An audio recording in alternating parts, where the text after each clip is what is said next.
کچھ لوگوں کا معیار ہوتا ہے کہ میں اتنے وظائف اس ٹائم میں مکمل کروں گا تو میں نبی پاک کے قریب جاؤں گا. تو حضور نے تو خود بتا دیا میرے قریب کون ہے. درود پاک پڑھنے والے کو بھی قریب بیان کیا حضور نے. جہاد کرنے والا، عبادت کرنے والا، ریاضت کرنے والا، دین کی خدمت کرنے والا، یہ سب حضور کے قریب ہے. پر نبی پاک علیہ السلام نے فرمایا تم میں سے، یہ بخاری ہے، فرمایا تم میں سے میرے یہاں میرے قریب سب سے محبوب وہ شخص ہے جس کے اخلاق زیادہ اچھے ہیں،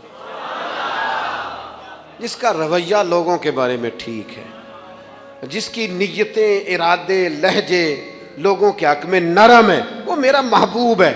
حضور فرماتے ہیں میرا محبوب ہے، میرا وہ پیارا بندہ ہے، وہ میرا محبوب ہے امتی. تو حضور کا محبوب بننے کا بہترین طریقہ یہ ہے کہ اپنا اخلاق ٹھیک کیا جائے.